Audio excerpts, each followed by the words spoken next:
Je vous salue dans le précieux nom de notre Seigneur Jésus-Christ. Je suis particulièrement heureux. Je sais que ce soir je prendrai encore la parole devant le Saint de Dieu pour leur parler de la part de Dieu. Déjà nous avons lu l'écriture en Ésaïe 26, mais nous prendrons le verset par-ci par-là pour essayer d'asseoir ce que nous allons dire. Nous lirons le verset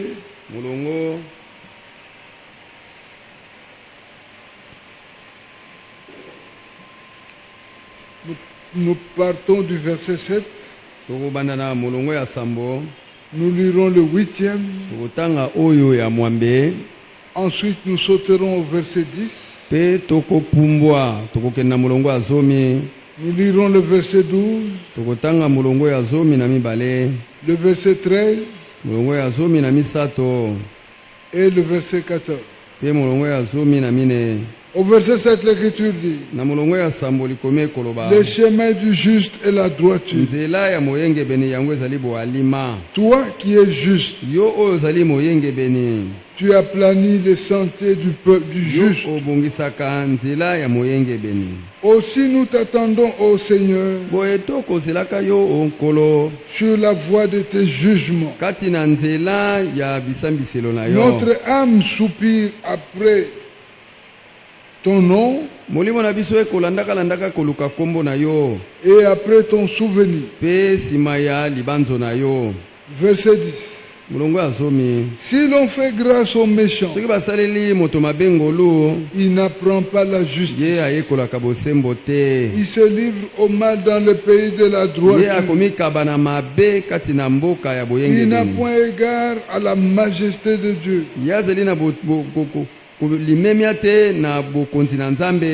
Verset 11. Seigneur, ta main puissante, ils ne l'aperçoivent pas. Ils verront ton zèle pour le peuple et ils en seront confondus. Ils en seront confus. Le feu consumera tes ennemis. Seigneur, tu nous donnes la paix. Car tout ce que nous faisons, c'est toi qui l'accomplis pour nous. Seigneur notre Dieu, d'autres maîtres que toi ont dominé sur nous. Mais c'est grâce à toi seul que nous invoquons ton nom. Ceux qui sont morts ne revivront pas. Des ombres ne se révéleront pas, ne se relèveront pas, car tu les as châtiés, tu les as anéantis, et tu en as détruit ton souvenir. Que le Seigneur bénisse sa parole. Il ajoute de riches bénédictions à la lecture de sa parole. Bien-aimés frères et sœurs, aujourd'hui c'est encore un jour que Dieu a fait. Et Dieu l'a fait pour que nous venions l'adorer. Parce que notre Dieu siège dans les louanges d'Israël. Le Seigneur aime qu'on l'adore. Et nous aussi, nous avons été faits pour cela. Parce que s'il y a un homme, ou s'il y a quelqu'un à qui nous devons rendre de multiples actions de grâce, à qui nous devons notre adoration, c'est à notre Dieu, parce qu'il le mérite. Dieu mérite notre adoration. Parce que d'abord nous sommes ses créatures. Et à un moment donné nous étions tombés. Lui est venu nous relever. Il est venu nous relever de la chute et nous accorder la chose essentielle dont nous avons toujours besoin, c'est de la vie éternelle. Que le Seigneur soit remercié. Comment Dieu l'a fait-il? Le Seigneur l'a fait. Il nous a accordé une grâce. Il est venu. Il est venu à nous et il nous a poursuivis jusque de là où nous étions. Nous étions tombés. Nous étions séparés de lui. Mais Dieu ne nous a pas regardés comme étant ses ennemis. Mais plutôt il s'est dit que ces hommes, ce sont mes créatures. Il faudrait que je puisse le relever. Dieu est venu en Christ. Il a marché sur la terre. Il a marché sur les rues de Jérusalem. L'Écriture dit qu'il a fait du bien à tout homme. Tout celui qui s'approchait de lui, il a goûté aux bontés de Dieu. Le Seigneur est venu, il a porté sur son corps tous nos péchés. Il a porté sur son corps toutes nos maladies. Le Seigneur a fait que sur lui retombent toutes nos iniquités. Il a mené cela à la croix. Où la Bible dit qu'il a taillé en pièces le diable et tous ses démons. Il les a exposés publiquement en spectacle, en triomphant d'eux par la croix. Bien-aimés frères et sœurs, par la croix du Seigneur Jésus-Christ, le diable est devenu sans force. Le diable ne peut plus rien contre nous. Parce que Jésus-Christ l'a terrorisé. Jésus-Christ l'a anéanti. Ce ne sont pas des propos vains, mais ce sont des choses que Jésus-Christ a accomplies. Il a accompli ces choses pour nous, ces créatures faites à son image. Bien-aimés frères et sœurs, c'est quelque chose qui ne doit pas nous quitter. Savez-vous pourquoi nous tombons malades? Nous tombons malades parce que nous n'avons pas une foi suffisante pour croire à ce que Dieu a fait pour nous. Le jour où le Seigneur fera, ou du moins le jour où nous prenons conscience de cela. William Branham disait que l'Église vit en dessous de ce moyen. C'est qu'elle n'est pas encore pénétrée totalement de ce que Dieu a fait pour elle. Les jours où l'Église prendra connaissance et voudra faire valoir ce que Dieu a fait pour elle, l'Église, ce sont des hommes et des femmes. L'Église, ce ne sont pas des chaises, des fenêtres. En ce jour-là, vous verrez qu'il n'y aura plus de malades parmi nous. Parce que Dieu ne ment pas. Et la bouche de Dieu ne sort que la vérité. Si Dieu dit qu'il a fait une chose, en réalité la chose a été faite. Si Dieu dit qu'il nous a guéris, réellement il l'a fait. Et nous avons été guéris de toute maladie. Dieu n'a laissé aucune maladie. Il a pris en compte toutes toute maladie. Et il a fait que nous sortions vainqueurs sur cela. Cela est oui et amen. Bien aimé frère, dans la Bible ici, il y a un roi. C'est le roi Ézéchias. Ce roi-là était tombé malade. Il souffrait vraiment.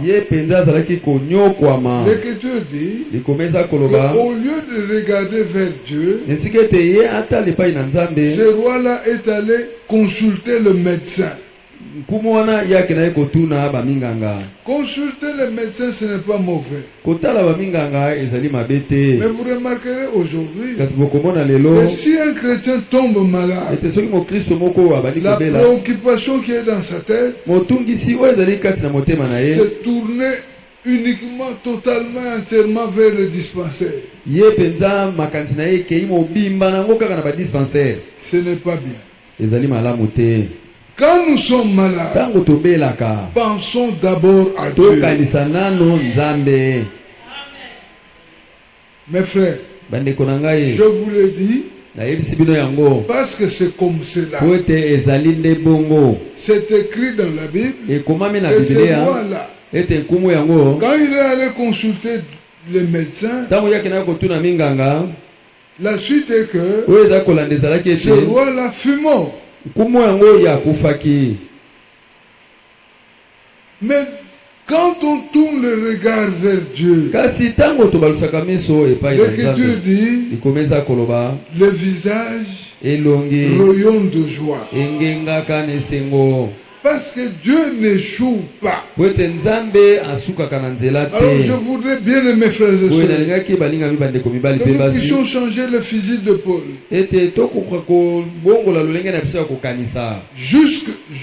Jusqu'à ce que Jésus-Christ ne revienne, nous tomberons toujours malades. Par moment. Mais la solution est que, au lieu de penser d'abord au médecin, pensons d'abord à Dieu. Disons à Dieu notre problème. Disons à Dieu ce que nous ressentons et implorons sa grâce pour qu'il arrive à ce que nous vivions ce qu'il a fait pour nous.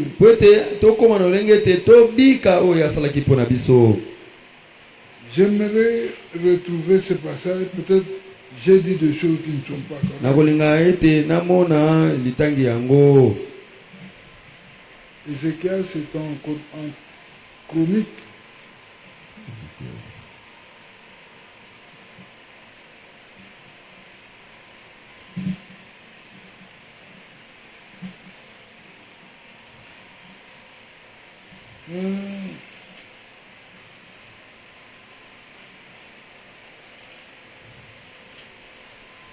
Accordez-moi un peu quelques 5 minutes de m'excuser.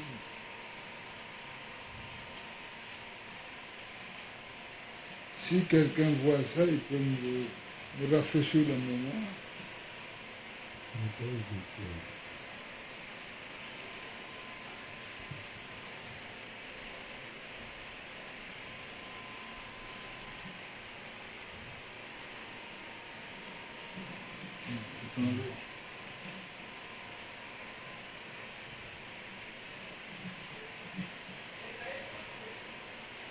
Pardon? Ésaïe. Ok. Arrivons un peu là-bas dans Ésaïe 37.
Dans ma Bible, c'est dans Isaïe 38.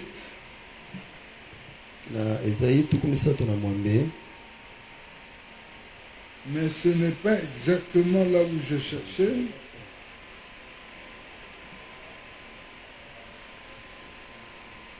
Nous pouvons regarder ça dans 2 Rois 20.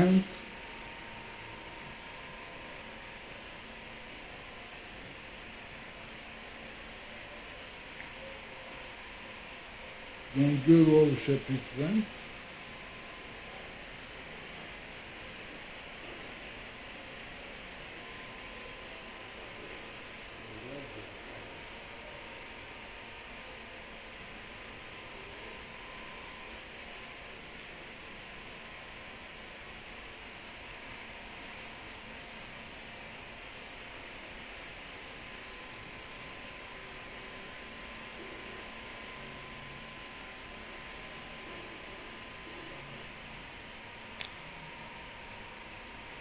Bon, encore une fois, ce n'est pas là.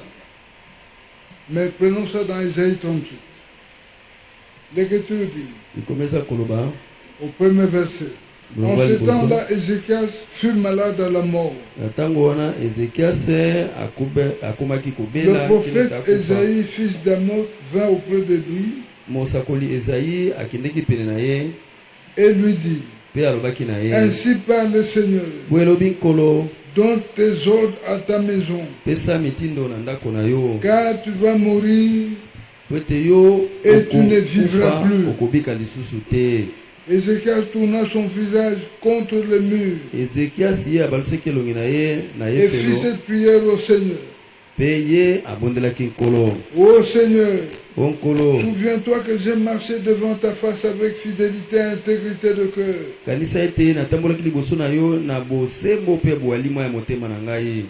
Et que j'ai fait ce qui est bien à tes yeux. Et Ézéchias répondit d'abondantes larmes. Oui, la parole du Seigneur fut adressée à Isaïe en ce mot. Va et dis à Ézéchias, ainsi parle le Dieu de David ton père. J'ajouterai, non, j'ai entendu ta prière. J'ai vu tes larmes. Voici, j'ajouterai à tes jours 15 ans. Mais l'endroit dont j'ai fait allusion,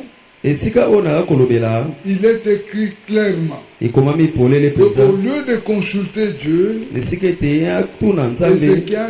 Ézéchias alla consulter de médecins. Ce n'est pas exactement ce que je cherche. Bien-aimés frères, je voulais dire par là qu'il est bon de pouvoir consulter le médecin quand on est malade. Mais il est mieux de pouvoir parler de cela à Dieu. Parce qu'aucun médecin ne guérit. Le médecin prend soin. Il vous donne des comprimés qui essaient de vous calmer, mais aucun comprimé n'apporte la guérison. C'est Dieu qui guérit. Bien-aimés frères, même le médecin reconnaît ça. Mon souci est que nous devons tous avoir en esprit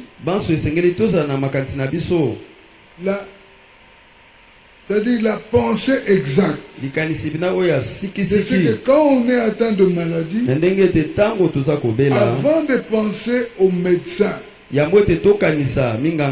faisons intervenir Dieu. Parce que c'est Dieu qui est l'auteur de guérison. C'est Dieu qui nous guérit. Il n'y a de guérisseur que Dieu seul.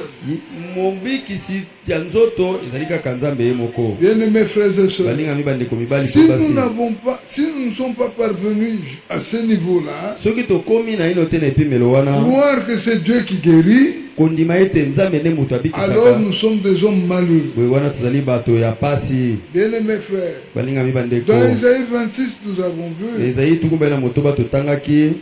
là où nous avons vu, l'Écriture nous dit que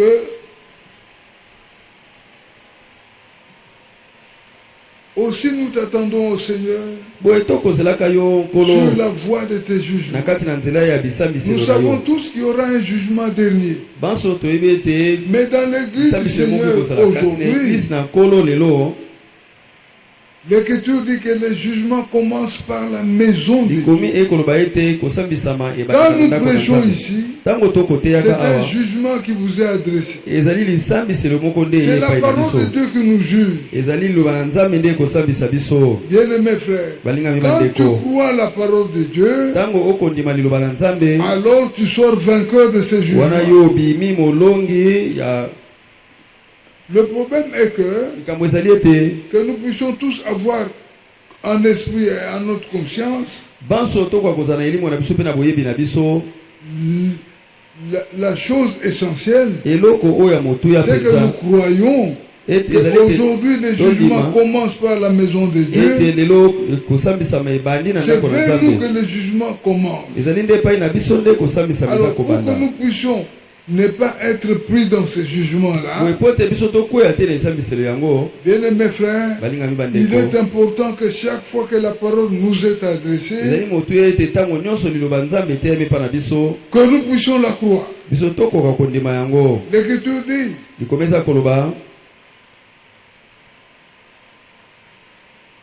toi qui es juste, tu as plané les sentiers du juste. Notre Dieu, c'est un Dieu juste. Notre Dieu, c'est un Dieu bon. William Branham dit qu'il n'y a pas de bonté sans justice. Et il n'y a pas de justice sans loi. Et la loi, on l'applique quand on en fait un bon usage. Ce n'est pas quand quelqu'un a tort, toi tu lui donnes raison. Là tu n'es pas juste. Mais nous, l'Écriture demande que les justes viennent aplanir nos voies. Bien-aimés frères et sœurs, un croyant doit être un homme juste. Doit être un homme qui juge correctement. Le chrétien ne doit pas avoir de parti pris. Non. Parce que tu aimes tel frère, même s'il est dans l'erreur, tu essaies de le justifier au détriment de l'autre que tu n'aimes pas. Le chrétien n'est pas comme ça. Au verset 10, l'Écriture dit, si l'on fait grâce aux méchants, bien-aimés frères, à un moment donné dans cette ville,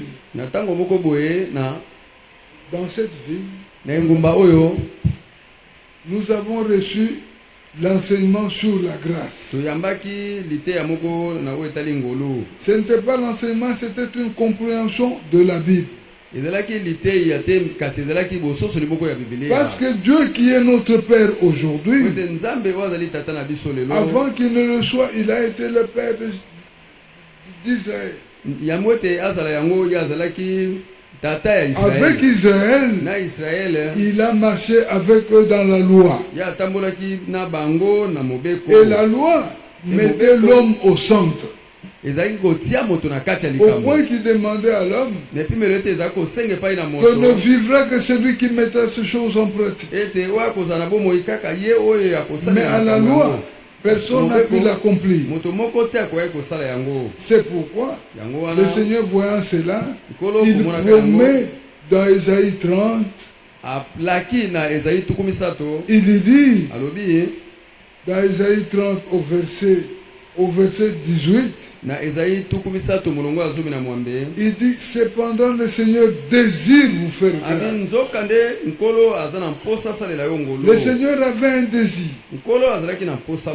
Et le désir qu'il a exprimé, c'était de pouvoir faire grâce à l'homme. C'était un souci dans son cœur. Mais la grâce qu'il devait faire à l'homme, c'était dans le futur.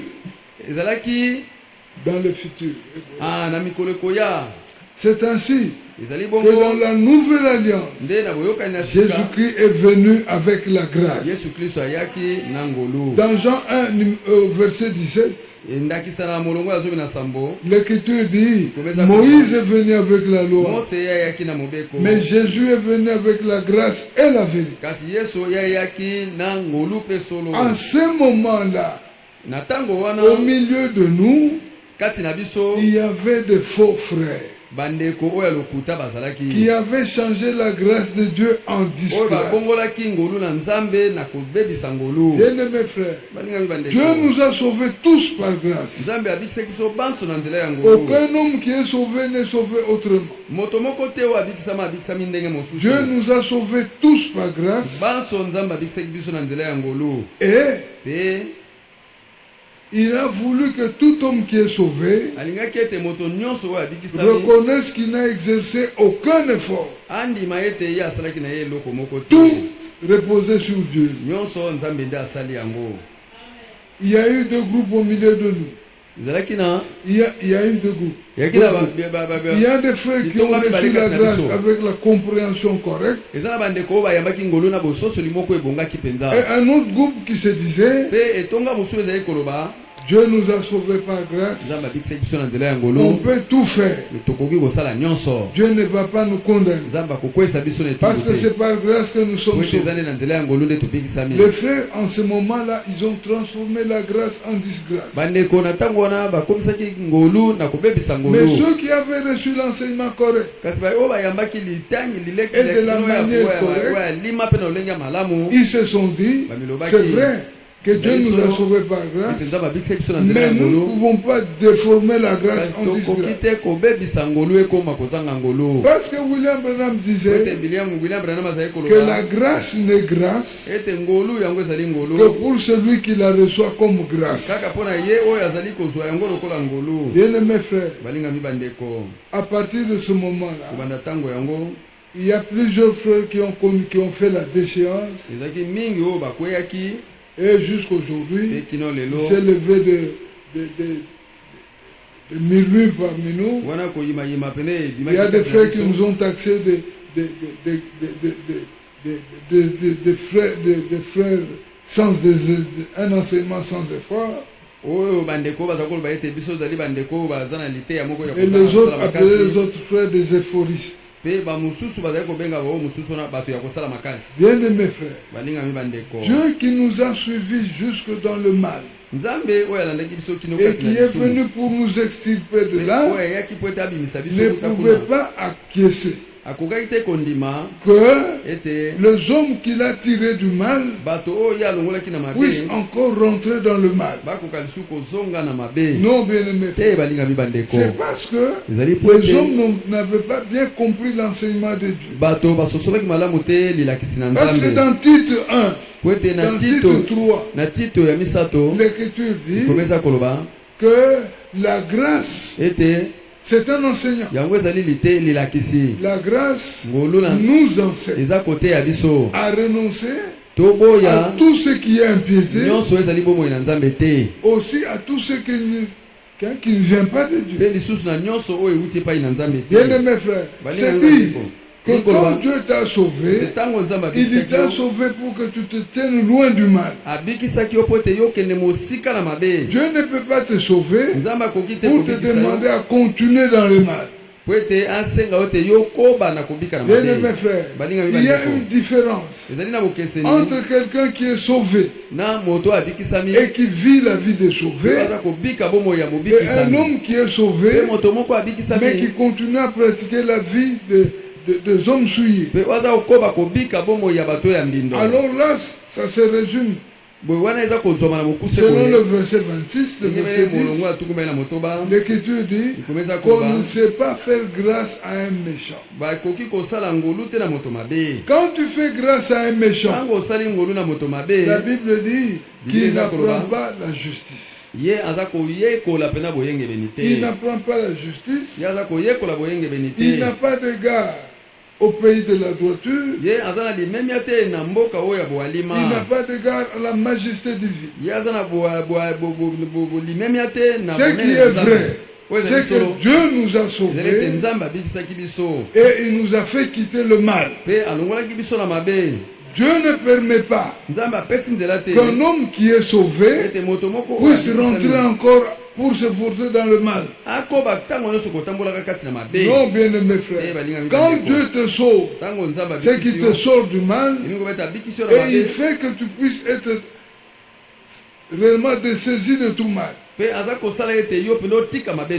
C'est ça la vie des sanctifiés. Dieu nous a sauvés en nous justifiant, en créant en nous la sanctification, et il va jusqu'à nous baptiser du Saint-Esprit. Aucun homme sauvé par Dieu ne peut continuer avec la vie mauvaise qu'il menait. Si vous voyez un tel homme, dites-vous qu'il n'est pas sauvé, qui prend plaisir encore à se voter dans le mal. Son salut n'est qu'un leurre. Dieu nous sauve, il nous extirpe du mal et il met en nous la version du mal. Selon ce que dit 1 Corinthiens 6, l'Écriture dit là-bas, 1 Corinthiens 6 au verset 21, l'Écriture dit,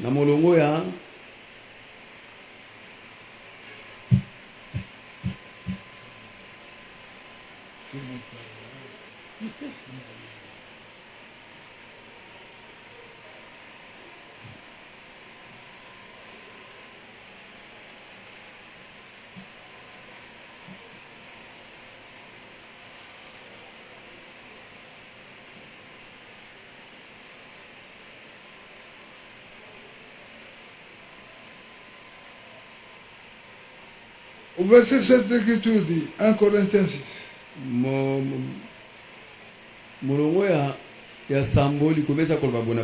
Il dit, c'est déjà certain de faux chez vous que d'avoir de procès les uns avec les autres.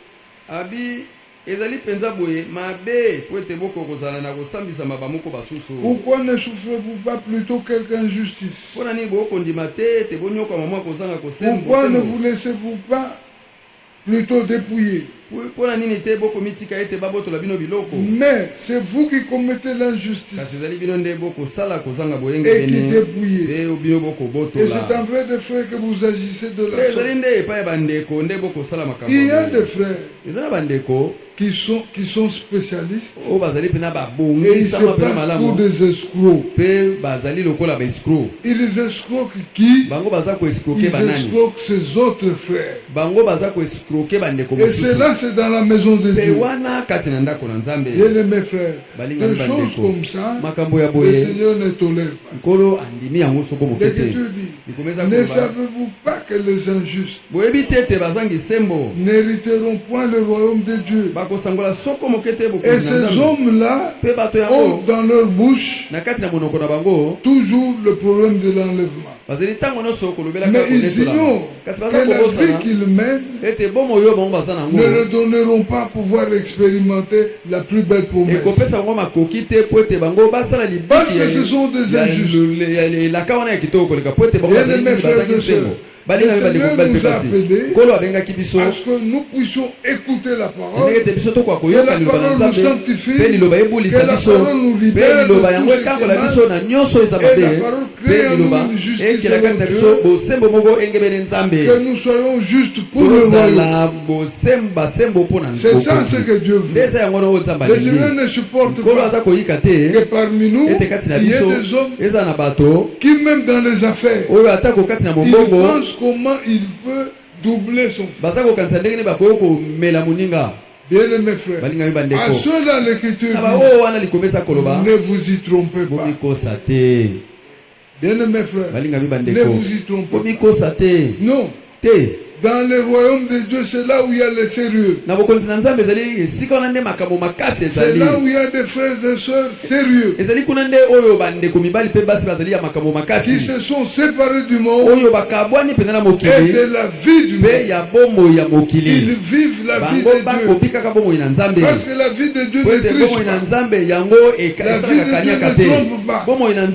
La vie de Dieu ne commet pas adultère. L'Écriture dit, si tu fais ces choses, sache que tu es hors du royaume.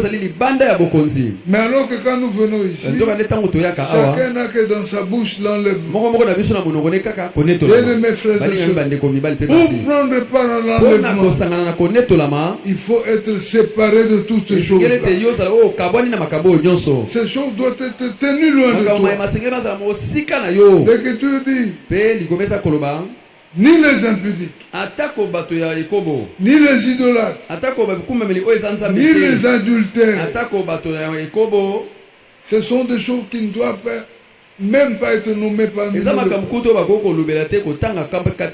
Parce que le Seigneur nous en a séparés. Nous n'avons plus rien à voir avec ces choses-là. Un enfant de Dieu vit loin de ces choses.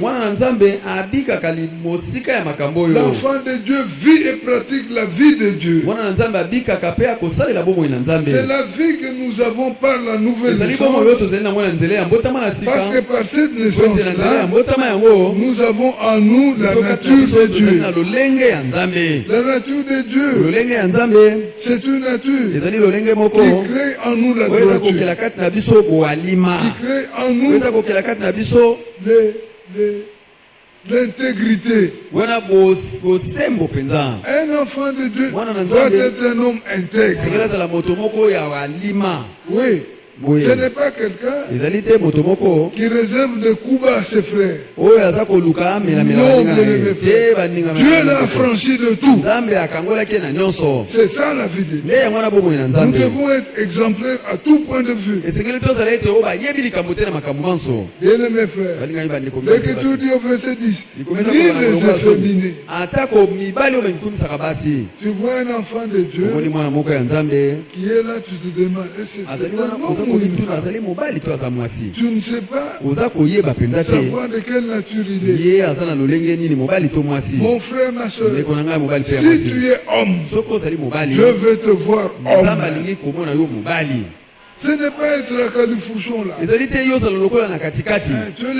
Tu es les deux sexes à la fois. Non, ce sont des choses qu'on ne peut pas vivre dans la maison. Dis les infâmes. Tu es là, tu es un homme, mais tu te comportes comme une femme. Ce sont des choses que tu dois récuser. Dans la maison de Dieu, ça n'existe pas. L'équipine. Tu aimes tellement l'argent que tu as même des difficultés pour payer ta dîme. Tu en as, mais tu désires toujours qu'on te donne. Ça, ce n'est pas une qualité. On appelle cela la cupidité. Ce n'est pas dans la maison de Dieu. Dans la maison de Dieu, il y a des dons tels que les dons de libéralité. Oui, frère. Alors, bien-aimés frères, nous sommes venus, ou nous venons dans la maison de Dieu, pour nous séparer de toute cette liste.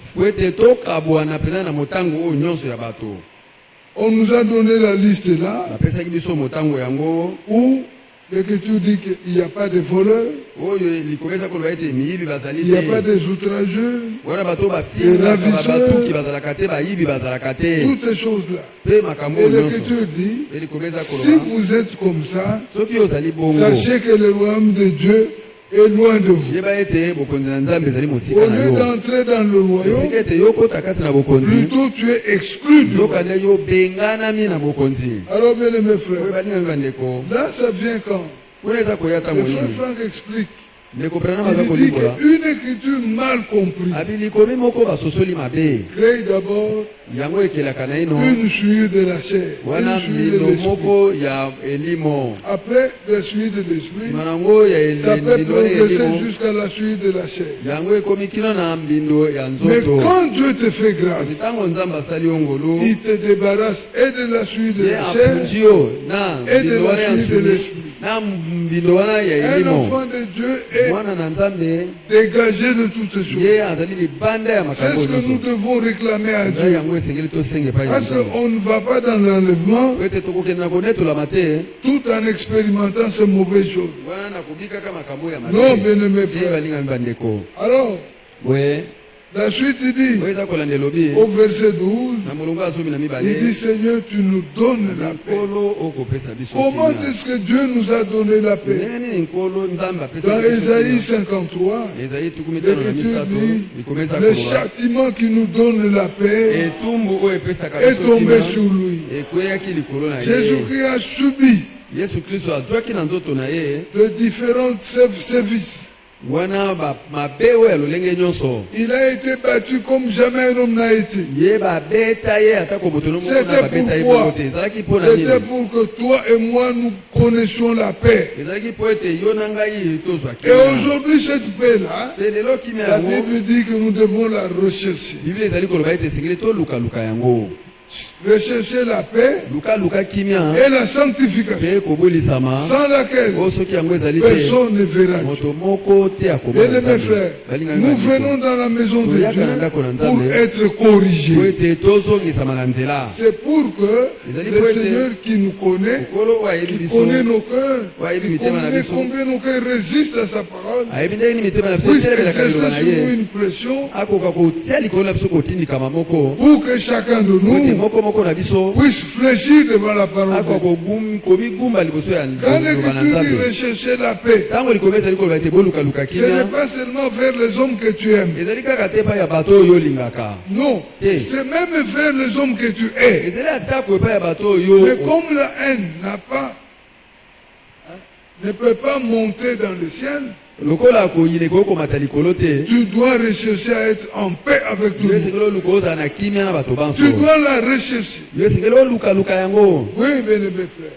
Quand tu apprends que quelqu'un a quelque chose contre toi, marche publique. Ou c'est l'inverse. C'est toi qui as quelque chose contre quelqu'un, pardon. Bien aimé frère, ce sont des choses que nous devons expérimenter. Parce que nous voulons aller au ciel. Regardez, nous sommes dans Luc au chapitre 12. Bientôt là nous allons terminer. Parce que nous sommes pressés par le temps. Dans Luc 12 au verset 35. L'Écriture s'adresse à nous. Il dit que vos reins soient sains et vos lampes allumées. Que nos reins soient sains. C'est que nous devons être prêts avec la parole. Que nos lampes allumées, c'est-à-dire que c'est le moment où nous devons essayer de pouvoir nettoyer nos lampes. Nettoyer les lampes, c'est-à-dire essayer de couper la mèche pour enlever tout ce qu'il y a comme souille, nettoyer nos lampes, vérifier si le réservoir est en bon état, s'il y a de l'huile de réserve. Bien aimé frère, tout cela il faut le rechercher avant, pour que quand la trompette sonnera, que nous soyons rendus prêts, qu'il n'y ait pas nous des atermoiements comme dit non, nous devons être prêts en tout et pour tout. Bien aimé frère, c'est à nous que la parole s'adresse. C'est à nous que le Seigneur voudrait il s'exprime à nous. Et il veut que sa parole prenne place en nous. Que nous ne soyons pas distraits. Non, nous devons être attentifs et appliquer sa parole pour que nous puissions mettre toutes les chances de nos côtés. Bien mes frères, le temps est venu où nous devons nous ranger du côté de Jésus. Je dois regarder dans ma vie. Si le Seigneur revenait aujourd'hui, est-ce que je veux monter? Est-ce que je vais aller? C'est ça le but pour lequel je viens au culte. Je voudrais que le Seigneur s'occupe. Le Seigneur s'occupe de moi en me donnant sa parole. Mais qu'est-ce que je fais avec sa parole? Bien mes frères, ne nous distrayons pas. Regardons à l'essentiel. L'essentiel c'est quoi? C'est nous ranger derrière Jésus-Christ. C'est chercher que la parole entre en nous, qu'elle soit en abondance, et que cette parole-là soit vécue. Parce qu'aujourd'hui, nous vivons le temps où la parole parlée est devenue la parole écrite. Et la parole écrite est devenue la parole vécue. Et aussi la parole crue. Nous devons la croire et aussi la vivre. Jésus-Christ disait, c'est lui qui croit mes paroles. Est semblable à un homme qui a bâti sa maison sur le roc. Les pluies sont tombées, les vents soufflaient, mais cette maison-là est restée stable. Pourquoi? Parce qu'elle est bâtie sur le roc. Le roc, c'est la révélation. Et nous aussi, nous avons notre vie sur la révélation. Comment toutes les preuves que nous n'avons pas cru en vain, et nous avons compris la parole et que nous la mettons en pratique. Bien mes frères et sœurs, nous ne mettons pas la parole en pratique par nos propres œuvres, ou par notre propre force. Dans Ézéchiel 36, l'Écriture disait déjà, nous lisons dans Ézéchiel 36, l'Écriture dit, Ézéchiel 37,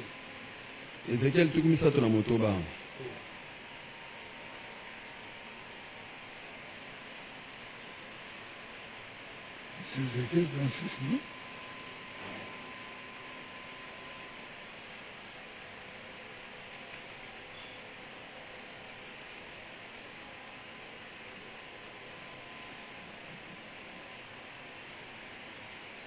Au verset 31, l'Écriture dit,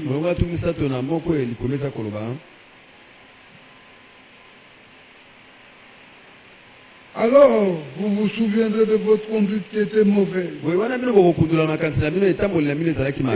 de vos actions qui n'étaient pas bonnes.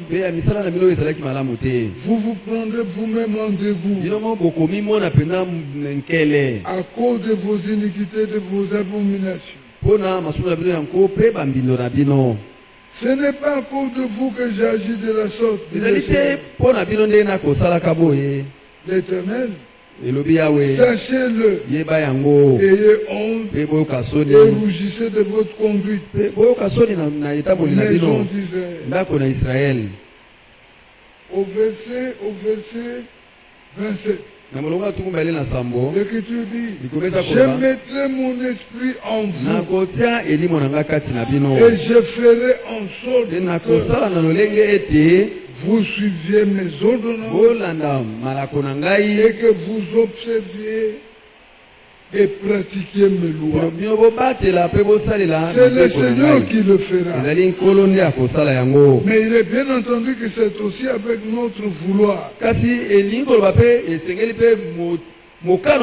tu empêches le Seigneur de pouvoir agir,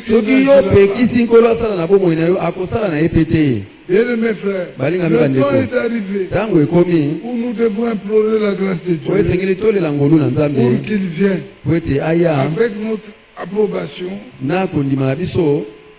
amener sa parole en nous et nous donner à la vivre. C'est ça le temps. Mon frère, ma soeur, ne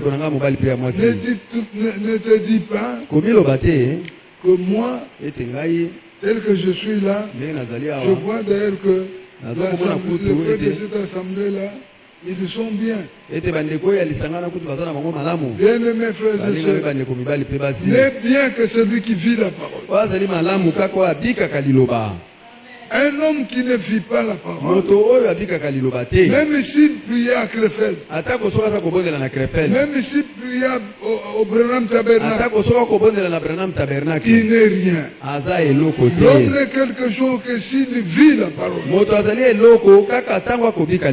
Alors mon frère, ma soeur, nous venons ici pour écouter la parole et aussi, par la grâce de Dieu, la mettre en pratique.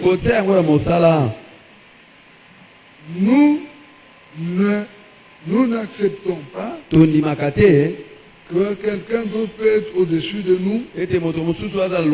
Parce qu'il prie dans une assemblée qui est plus importante que la nôtre.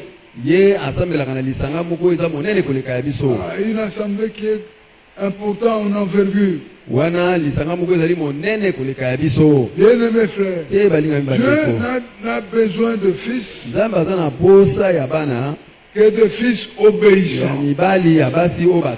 Des filles qui obéissent à sa parole. Ce sont des gens que le Seigneur aime. Alors ne vous minimisez pas. Recherchez plutôt à trouver l'approbation de Dieu dans le fait que vous vivez la parole. Que le Seigneur nous bénisse. Bien-aimés frères, c'est ça la chose importante. Par le temps que nous vivons, nous nous tenons debout.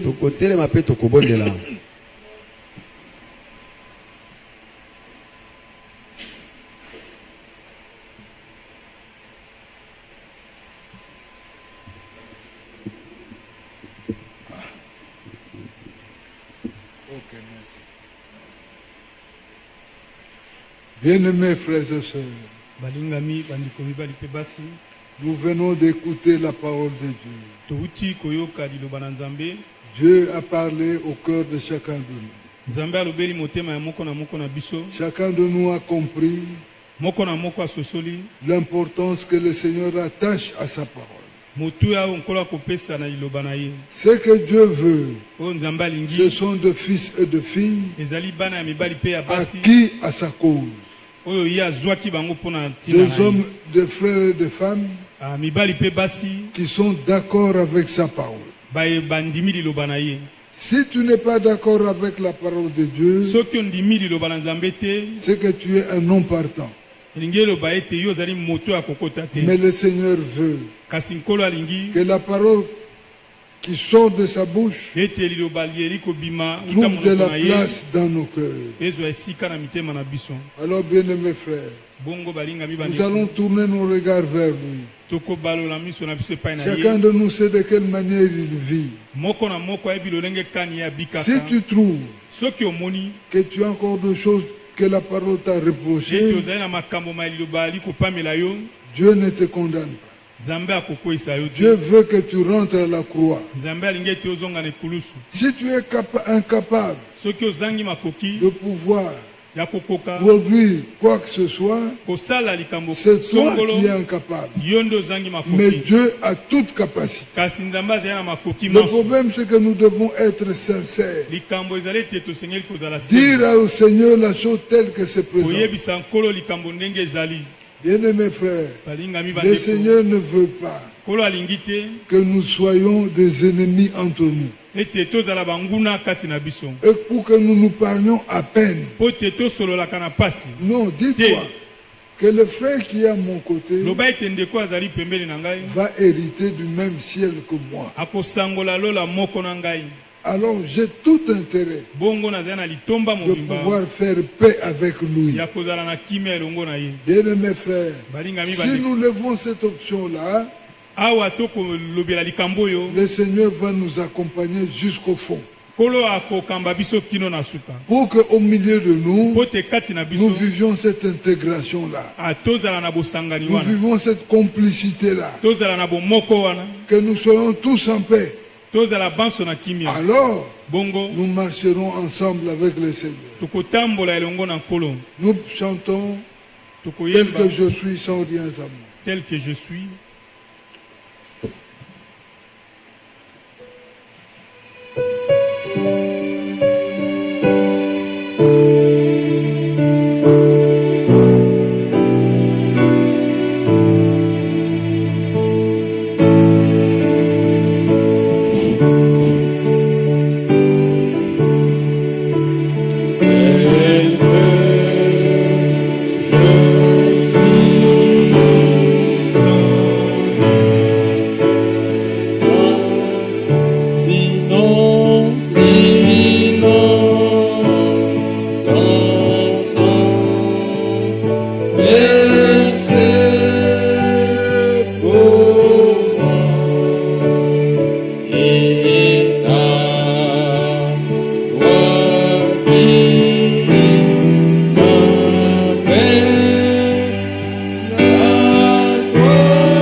être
à toi.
et nous recommander à la grâce de Dieu. Implorer la grâce du Seigneur pour qu'il nous vienne en aide et qu'il vienne extirper de nos cœurs tout ce qui a comme ombrage, tout ce qui a comme résistance à sa parole. Élevons nos voix et prions Dieu.